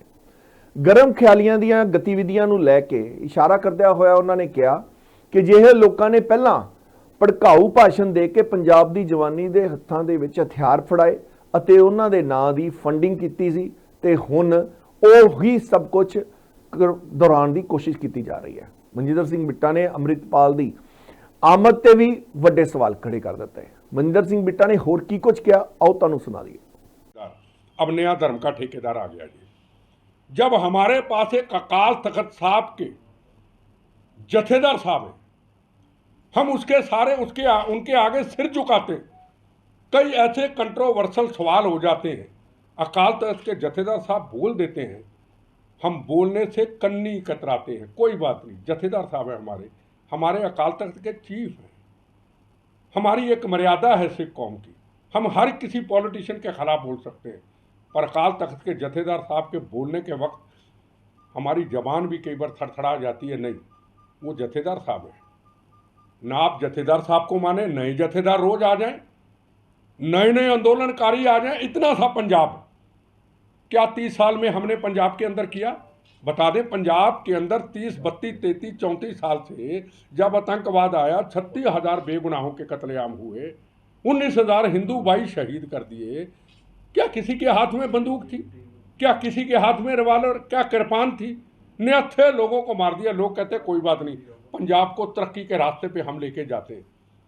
कोई दिन खाली नहीं जाता जिस दिन पंजाब में नया पंगा खड़ा नहीं कर देते हम। रोज डेली कोई ना कोई ऐसी कौन सी जवानी कहाँ पंजाब की लेके जा रहे हैं, कहाँ लेके जा रहे हैं पंजाब की जवानी? क्या पंजाब की जवानी, पंजाब के नौजवानों के बारे में आप सोचते हैं?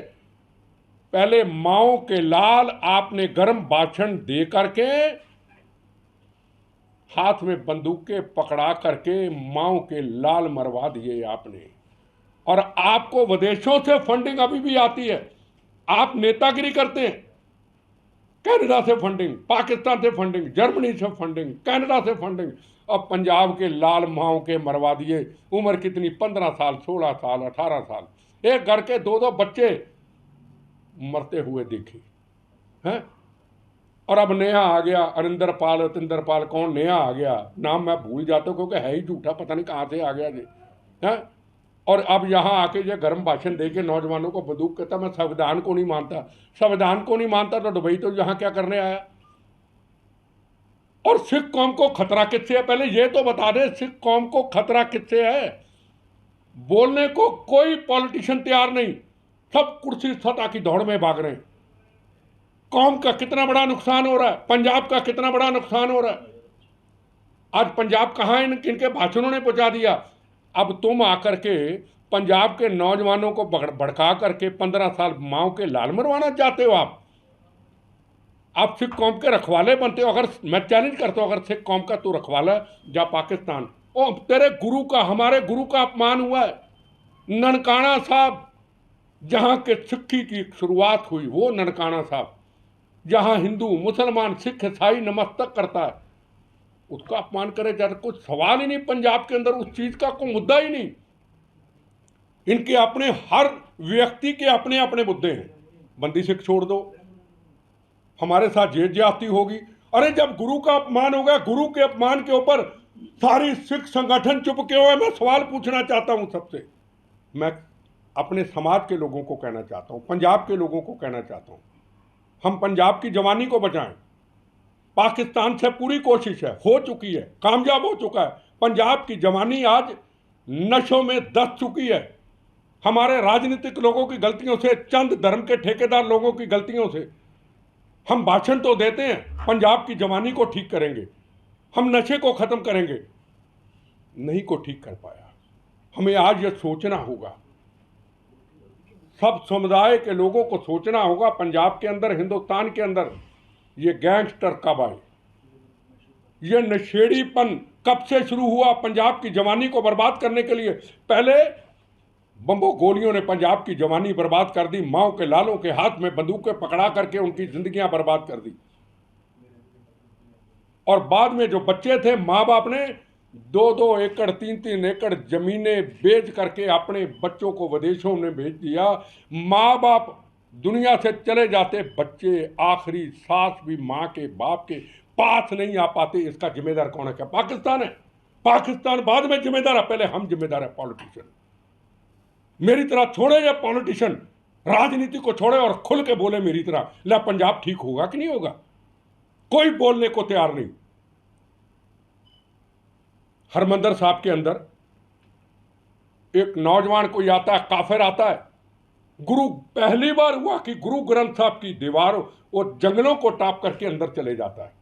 अगर हमारे ग्रंथी साहब, भगवान उनकी उम्र लंबी करे, गुरु महाराज, उनकी आंखों ने, उनकी दिमाग ने, गुरु महाराज ने कृपा की, अगर वो एकदम ना उठते, शायद हमारा गुरु साहबान बैठे जहां हिंदू, मुसलमान, सिख, ईसाई नमस्तक करता है दुनिया से आके, उसका भी अपमान हो जाता। कहाँ गया को बोला?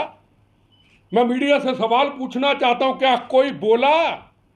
अपने अपने मुद्दों पे हर अपनी राजनीति चौधर की भूख में हर पॉलिटिशियन, हर धर्म का ठेकेदार बोलने का हक है, जमाता है और बोलता है। पर गुरु का अपमान, हरमंदर साहब में अपमान, ननकाना साहब में अपमान, पंजा साहब में अपमान, कल की बात। और आज मैं बाहर से आया हूं, तमिलनाडु से अखबार पढ़ रहा हूं, कोई चर्चा ही नहीं, चर्चा ही कोई नहीं।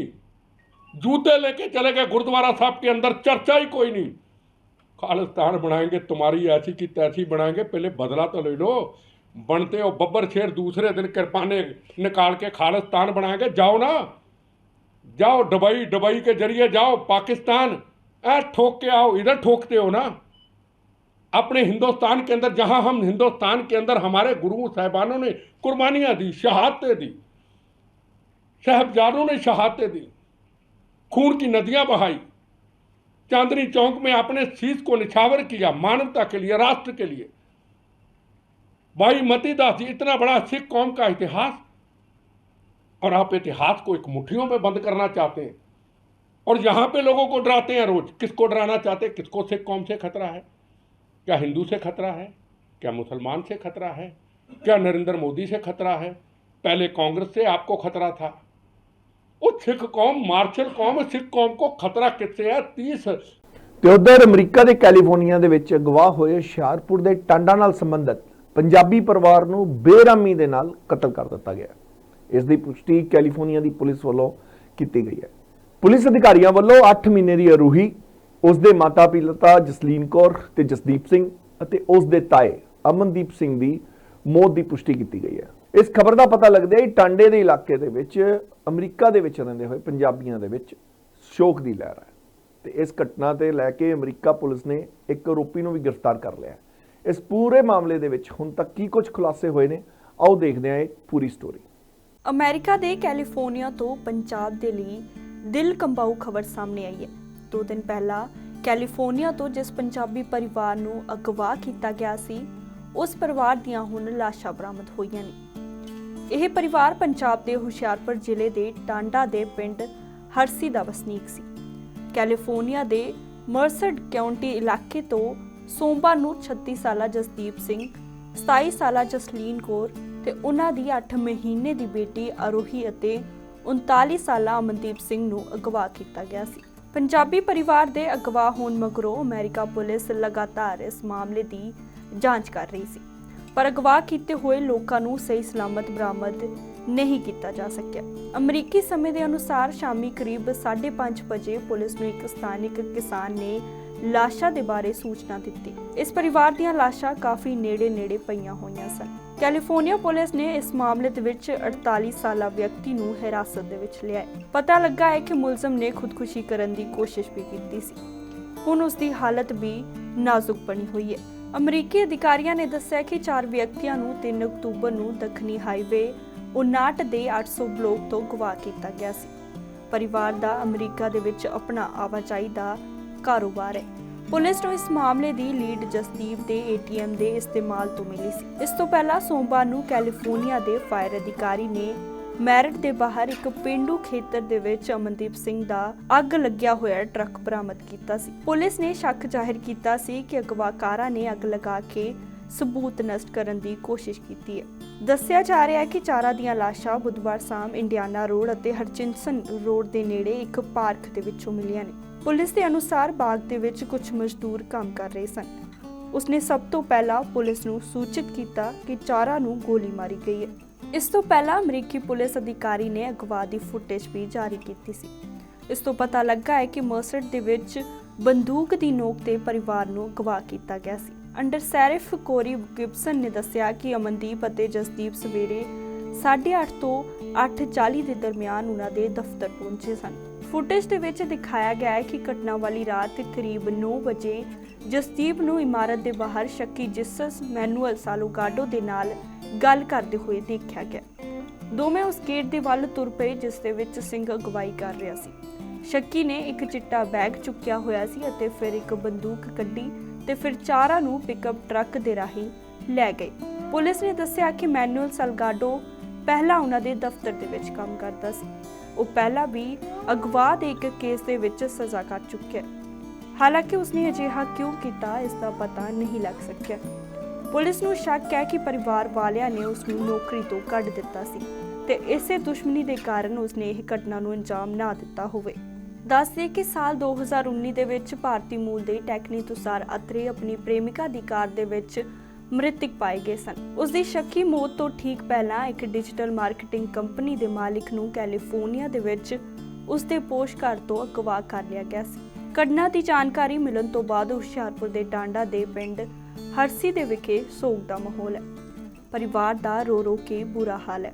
ਘਟਨਾ ਦੀ ਜਾਣਕਾਰੀ ਮਿਲਣ ਤੋਂ ਬਾਅਦ ਪਰਿਵਾਰ ਅਮਰੀਕਾ ਦੇ ਲਈ ਰਵਾਨਾ ਹੋ ਗਿਆ। ਪੰਜਾਬੀ ਪਰਿਵਾਰ ਦੀ ਮੌਤ ਤੇ ਮੁੱਖ ਮੰਤਰੀ ਭਗਵੰਤ ਮਾਨ ਦੇ ਵੱਲੋਂ ਦੁੱਖ ਦਾ ਪ੍ਰਗਟਾਵਾ ਕੀਤਾ ਗਿਆ। ਉਹਨਾਂ ਨੇ ਟਵੀਟ ਕਰਦਿਆਂ ਕਿਹਾ ਕਿ ਇਸ ਖਬਰ ਦੇ ਨਾਲ ਦਿਲ ਕਾਫੀ ਦੁਖੀ ਹੋਇਆ। ਉਹਨਾਂ ਨੇ ਕਿਹਾ ਹੈ ਕਿ ਪੀੜਿਤ ਪਰਿਵਾਰ ਦੇ ਨਾਲ ਦੁੱਖ ਸਾਂਝਾ ਕਰਦੇ ਨੇ। ਇਸ ਦੇ ਨਾਲ ਹੀ ਮੁੱਖ ਮੰਤਰੀ ਮਾਨ ਨੇ ਕੇਂਦਰੀ ਵਿਦੇਸ਼ ਮੰਤਰੀ ਐਸ ਜੈ ਸ਼ੰਕਰ ਨੂੰ ਅਪੀਲ ਕੀਤੀ ਹੈ ਕਿ ਇਸ ਮਾਮਲੇ ਦੀ ਉੱਚ ਪੱਧਰੀ ਜਾਂਚ ਕੀਤੀ ਜਾਵੇ। ਤੇ ਉਧਰ ਚੰਡੀਗੜ੍ਹ ਦੇ ਵਿੱਚ ਅੱਜ ਹਵਾਈ ਸੈਨਾ ਦੇ ਜਵਾਨਾਂ ਨੇ ਆਪਣੇ 80 ਤੋਂ ਵੱਧ ਲੜਾਕੂ ਜਹਾਜ਼ਾਂ ਅਤੇ ਕੁਝ ਟਰਾਂਸਪੋਰਟ ਜਹਾਜ਼ਾਂ ਦੇ ਨਾਲ ਕਈ ਸ਼ਾਨਦਾਰ ਕਰਤੱਵ ਦਿਖਾਏ ਤੇ ਮਿਰਾਜ ਸੁਖਈ, MiG-21 ਅਤੇ MiG-20 ਚਿਨੂਕ ਰਾਫੇਲ ਵਰਗੇ ਜਹਾਜ਼ਾਂ ਨੇ ਅੱਜ ਸੁਖਨਾ ਝੀਲ ਦੇ ਉੱਪਰ ਉਡਾਨ ਭਰੀ। ਸੁਖਨਾ ਝੀਲ ਨੇ ਹਜ਼ਾਰਾਂ ਦੀ ਗਿਣਤੀ ਦੇ ਵਿੱਚ ਸ਼ਹਿਰ ਵਾਸੀ ਅਤੇ ਹੋਰ ਦੂਜੇ ਰਾਜਾਂ ਤੋਂ ਆਏ ਲੋਕਾਂ ਨੇ ਵੀ ਇਸ 에ਅਰ ਸ਼ੋਅ ਦਾ ਆਨੰਦ ਮਾਣਿਆ ਤੇ ਤੇਜ਼ ਰਫ਼ਤਾਰ ਦੇ ਬਾਵਜੂਦ ਹਵਾਈ ਸੈਨਾ ਦੇ ਜਵਾਨਾਂ ਦੇ ਜਹਾਜ਼ਾਂ ਦੀ ਸੰਤੁਲਨ ਹਵਾਈ ਦੇਖਦੇ ਹੋਏ ਸ਼ਾਨਦਾਰ ਪ੍ਰਦਰਸ਼ਨ ਕੀਤਾ। ਇਸ ਦੌਰਾਨ ਰਾਸ਼ਟਰੀ ਝੰਡਾ ਵੀ ਲਹਿਰਾਇਆ ਗਿਆ ਤੇ ਜਿਸ ਨੂੰ ਵੇਖ ਕੇ ਦਰਸ਼ਕਾਂ ਦੇ ਵਿੱਚ ਦੇਸ਼ ਭਗਤੀ ਦੀ ਭਾਵਨਾ ਵੀ ਦੇਖਣ ਨੂੰ ਮਿਲੀ। ਚੰਡੀਗੜ੍ਹ ਦੇ 에ਅਰ ਸ਼ੋਅ ਨੂੰ ਵੇਖਣ ਲਈ ਹਜ਼ਾਰਾਂ ਦੀ ਗਿਣਤੀ ਦੇ ਵਿੱਚ ਆਮ ਲੋਕ ਪਹੁੰਚੇ ਸੀ ਅਤੇ ਇਸ ਦੌਰਾਨ ਸੁਰੱਖਿਆ ਦੇ ਵੀ ਪੂਰੇ ਪੁਖਤਾ ਪ੍ਰਬੰਧ ਕੀਤੇ ਗਏ ਸੀ। ਅੱਜ ਦੀ 에ਅਰ ਸ਼ੋਅ ਤੋਂ ਬਾਅਦ ਹੁਣ 8 ਅਕਤੂਬਰ ਨੂੰ ਰਾਸ਼ਟਰਪਤੀ ਦ੍ਰੋਪਦੀ ਮੁਰਮੂ ਦੀ ਅਗਵਾਈ ਦੇ ਵਿੱਚ ਫਾਈਨਲ ਸ਼ੋਅ ਕੀਤਾ ਜਾਵੇਗਾ। ਇਸ ਦੌਰਾਨ CTU ਦੀਆਂ ਬੱਸਾਂ ਨੇ ਯਾਤਰੀਆਂ ਨੂੰ ਪਿਕ ਐਂਡ ਡ੍ਰੌਪ ਦੀ ਵੀ ਸਹੂਲੀਅਤ ਦੇ ਰਹੀਆਂ ਨੇ ਤਾਂ ਕਿ ਜ਼ਿਆਦਾ ਤੋਂ ਜ਼ਿਆਦਾ ਲੋਕ ਇਸ 에ਅਰ ਸ਼ੋਅ ਦਾ ਹਿੱਸਾ ਲੈ ਕੇ ਤੇ ਉਹਨਾਂ ਆਨੰਦ ਮਾਣ ਸਕਣ। ਤੇ ਹੁਣ ਅਗਲੀ ਖਬਰ ਥਾਈਲੈਂਡ ਨਾਲ ਜੁੜੀ ਹੈ, ਜਿੱਥੇ ਇੱਕ ਵਿਅਕਤੀ ਨੇ ਪ੍ਰਾਇਮਰੀ ਸਕੂਲ ਦੇ ਅੰਦਰ ਅੰਨ੍ਹੇਵਾਹ ਫਾਇਰਿੰਗ ਕੀਤੀ ਅਤੇ ਬੱਚਿਆਂ ਨੂੰ ਮੌਤ ਦੇ ਘਾਟ ਉਤਾਰ ਦਿੱਤਾ। ਜਾਣਕਾਰੀ ਦੇ ਮੁਤਾਬਕ ਇੱਕ ਸਾਬਕਾ ਪੁਲਿਸ ਮੁਲਾਜ਼ਮ ਨੇ ਚਿਲਡਰਨ ਡੇ ਕੇਅਰ ਸੈਂਟਰ ਦੇ ਵਿੱਚ ਫਾਇਰਿੰਗ ਕਰ ਦਿੱਤੀ। ਫਾਇਰਿੰਗ ਦੀ ਇਸ ਘਟਨਾ ਦੇ ਵਿੱਚ 34 ਲੋਕ ਦਾ ਮਾਰੇ ਜਾਣ ਦੀ ਸੂਚਨਾ ਸਾਹਮਣੇ ਆਈ ਹੈ, ਜਿਸ ਵਿੱਚ 22 ਬੱਚੇ ਸ਼ਾਮਲ ਸਨ। ਪੁਲਿਸ ਬੁਲਾਰੇ ਨੇ ਕਿਹਾ ਕਿ 34 ਲੋਕਾਂ ਦਾ ਬੇਰਹਿਮੀ ਨਾਲ ਕਤਲ ਕਰਨ ਵਾਲੇ ਵਿਅਕਤੀ ਨੇ ਖੁਦ ਨੂੰ ਵੀ ਗੋਲੀ ਮਾਰ ਕੇ ਖੁਦਕੁਸ਼ੀ ਕਰ ਲਈ। ਪੁਲਿਸ ਦੇ ਮੁਤਾਬਕ ਇਸ ਬੰਦੂਕਧਾਰੀ ਨੂੰ ਪਿਛਲੇ ਸਾਲ ਪੁਲਿਸ ਬਲ ਤੋਂ ਛੁੱਟੀ ਦੇ ਦਿੱਤੀ ਗਈ ਸੀ। ਇਸ ਦੇ ਨਾਲ ਹੀ ਜ਼ਿਲ੍ਹਾ ਅਧਿਕਾਰੀ ਨੇ ਦੱਸਿਆ ਕਿ ਉਸ ਵਿਅਕਤੀ ਨੇ ਪਹਿਲਾਂ 8 ਮਹੀਨੇ ਦੀ ਗਰਭਵਤੀ ਅਧਿਆਪਕ ਸਮੇਤ 4-5 ਮੁਲਾਜ਼ਮਾਂ ਨੂੰ ਗੋਲੀ ਮਾਰ ਦਿੱਤੀ ਤੇ ਉਹਨਾਂ ਇਹ ਵੀ ਕਿਹਾ ਕਿ ਪਹਿਲਾਂ ਲੋਕਾਂ ਨੂੰ ਲੱਗਿਆ ਕਿ ਇਹ ਆਤਿਸ਼ਬਾਜ਼ੀ ਹੈ। ਥਾਈਲੈਂਡ ਦੇ ਵਿੱਚ ਸਮੂਹਿਕ ਗੋਲੀਬਾਰੀ ਬਹੁਤ ਘੱਟ ਹੁੰਦੀ ਹੈ, ਭਾਵੇਂ ਕਿ ਬੰਦੂਕ ਦੀ ਮਾਲਕੀ ਦੀ ਦਰ ਖੇਤਰ ਦੇ ਬਾਕੀ ਹੋਰ ਦੇਸ਼ਾਂ ਨਾਲੋਂ ਵੱਧ ਹੈ ਤੇ ਗੈਰ ਕਾਨੂੰਨੀ ਹਥਿਆਰ ਇੱਥੇ ਆਮ ਨੇ। ਇਸ ਤੋਂ ਪਹਿਲਾਂ ਸਾਲ 2020 ਦੇ ਵਿੱਚ ਇੱਕ ਪ੍ਰਾਪਰਟੀ ਡੀਲ ਤੋਂ ਨਾਰਾਜ਼ ਹੋਏ ਇੱਕ ਸਿਪਾਹੀ ਨੇ ਇਸੇ ਤਰ੍ਹਾਂ ਦੀ ਗੋਲੀਬਾਰੀ ਦੀ ਘਟਨਾ ਨੂੰ ਅੰਜਾਮ ਦਿੱਤਾ ਸੀ। ਉਸ ਸਮੇਂ ਘੱਟ ਤੋਂ ਘੱਟ 29 ਲੋਕ ਮਾਰੇ ਗਏ ਸਨ ਅਤੇ 57 ਲੋਕ ਜ਼ਖਮੀ ਹੋਏ ਸੀ। ਫਿਲਹਾਲ ਇਸ ਤਰ੍ਹਾਂ ਦੀ ਘਟਨਾ ਨੂੰ ਲੈ ਕੇ ਥਾਈਲੈਂਡ ਦੇ ਨਾਗਰਿਕ ਪੂਰੀ ਤਰ੍ਹਾਂ ਸਦਮੇ ਦੇ ਵਿੱਚ ਨੇ। ਤੇ ਉਧਰ ਸੰਯੁਕਤ ਅਰਬ ਅਮੀਰਾਤ ਨੇ ਪਿਛਲੇ ਮਹੀਨੇ ਆਪਣੀ ਵੀਜ਼ਾ ਨੀਤੀ ਦੇ ਵਿੱਚ ਜੋ ਬਦਲਾਅ ਕੀਤੇ ਸਨ ਉਹ 3 ਅਕਤੂਬਰ ਤੋਂ ਲਾਗੂ ਹੋ ਗਏ ਨੇ। ਦੇਸ਼ ਦੀ ਇਮੀਗ੍ਰੇਸ਼ਨ ਨੀਤੀ 'ਚ ਬਦਲਾਅ ਤਹਿਤ ਸੈਲਾਨੀਆਂ ਲਈ ਲੰਬੇ ਸਮੇਂ ਤੋਂ ਵੀਜ਼ੇ ਅਤੇ ਕੰਮਕਾਜ ਵਾਲੇ ਲੋਕਾਂ ਲਈ ਲੰਬੇ ਸਮੇਂ ਤੱਕ ਰਹਿਣ ਦੀ ਸੁਵਿਧਾ ਪ੍ਰਦਾਨ ਕੀਤੀ ਗਈ ਹੈ। ਉਦਮੀਆਂ, ਨਿਵੇਸ਼ਕਾਂ ਅਤੇ ਪੇਸ਼ੇਵਰਾਂ ਲਈ ਨਵੀਂ 10 ਸਾਲਾ ਗੋਲਡਨ ਵੀਜ਼ਾ ਸਕੀਮ ਲਾਗੂ ਕੀਤੀ ਗਈ ਹੈ। ਭਾਰਤ ਲਈ UAE ਦੇ ਇਹਨੇ ਬਦਲੇ ਹੋਏ ਨਿਯਮਾਂ ਦੀ ਕਾਫੀ ਅਹਿਮੀਅਤ ਹੈ, ਕਿਉਂਕਿ ਵੱਡੀ ਤਾਦਾਦ ਦੇ ਵਿੱਚ ਭਾਰਤੀ ਪੇਸ਼ੇਵਰ ਅਤੇ ਮਜ਼ਦੂਰ ਉੱਥੇ ਕੰਮ ਕਰਦੇ ਨੇ ਤੇ UAE ਦੇ ਵਿੱਚ 34 ਲੱਖ ਤੋਂ ਜ਼ਿਆਦਾ ਭਾਰਤੀ ਨੇ। ਇਹਨਾਂ ਵਿੱਚ ਸਭ ਤੋਂ ਵੱਧ ਗਿਣਤੀ ਕੇਰਲਾ ਦੇ ਲੋਕਾਂ ਦੀ ਹੁੰਦੀ ਹੈ ਕਿ ਜੋ ਉਸ ਰੋਜ਼ਗਾਰ ਦੇ ਵਿੱਚ ਬਿਜ਼ਨਸ ਲਈ ਜਾਂਦੇ ਨੇ ਤੇ ਗ੍ਰੀਨ ਵੀਜ਼ਾ ਦਾ ਸਭ ਤੋਂ ਜ਼ਿਆਦਾ ਫਾਇਦਾ ਇਹਨਾਂ ਲੋਕਾਂ ਨੂੰ ਹੀ ਮਿਲਦਾ ਹੈ। ਹਾਲ ਦੇ ਸਾਲਾਂ ਦੇ ਵਿੱਚ ਇਸ ਨੂੰ UAE ਦੇ ਨੀਤੀਗਤ ਫੈਸਲਿਆਂ ਦੇ ਸਭ ਤੋਂ ਵੱਡੇ ਬਦਲਾਅ ਦੇ ਵਿੱਚੋਂ ਇੱਕ ਮੰਨਿਆ ਜਾ ਰਿਹਾ ਹੈ। UAE ਸਰਕਾਰ ਮੁਤਾਬਕ ਦੇਸ਼ ਦੇ ਵਿੱਚ ਜ਼ਿਆਦਾਤਰ ਨਿਵੇਸ਼ਕ ਤੇ ਸੈਰ ਸਪਾਟਾ ਅਤੇ ਪੇਸ਼ੇਵਰਾਂ ਨੂੰ ਆਪਣੇ ਵੱਲ ਖਿੱਚਣ ਲਈ ਨਵੀਂ ਨੀਤੀ ਲਿਆਈ ਗਈ ਹੈ। ਭਾਰਤੀ ਸੈਲਾਨੀਆਂ ਦੀ ਵੱਡੀ ਤਾਦਾਦ ਹਰ ਸਾਲ UAE ਦੇ ਵਿੱਚ ਜਾਂਦੀ ਹੈ। ਗ੍ਰੀਨ ਵੀਜ਼ੇ ਦੇ ਆਧਾਰ ਤੇ ਪ੍ਰਵਾਸੀ 5 ਸਾਲ ਤੱਕ ਉੱਥੇ ਰਹਿ ਸਕਦੇ ਨੇ ਤੇ ਇਸ ਨੂੰ ਰੀਨਿਊ ਵੀ ਕਰਵਾਇਆ ਜਾ ਸਕਦਾ ਹੈ। ਇਹ ਇੱਕ ਸੈਲਫ ਸਪਾਂਸਰਡ ਵੀਜ਼ਾ ਹੋਏਗਾ, ਯਾਨੀ ਕਿ ਇਸ ਲਈ UAE ਦੇ ਨਾਗਰਿਕ ਜਿਹੜੇ ਉੱਥੋਂ ਦੇ ਰੋਜ਼ਗਾਰਦਾਤਾ ਨੇ, ਇੱਥੇ ਆਉਣ ਵਾਲੇ ਲੋਕਾਂ ਨੂੰ ਵੀਜ਼ਾ ਸਪਾਂਸਰ ਕਰਨ ਦੀ ਵੀ ਲੋੜ ਨਹੀਂ ਹੋਏਗੀ। ਫ੍ਰੀਲੈਂਸਰ, ਸਵੈ ਰੋਜ਼ਗਾਰ, ਹੁਨਰਮੰਦ ਕਾਮੇ, ਨਿਵੇਸ਼ਕ ਜਾਂ ਉਹਨਾਂ ਦੇ ਭਾਈਵਾਲ ਵੀ ਇਸ ਵੀਜ਼ੇ ਦੇ ਹੱਕਦਾਰ ਹੋਣਗੇ।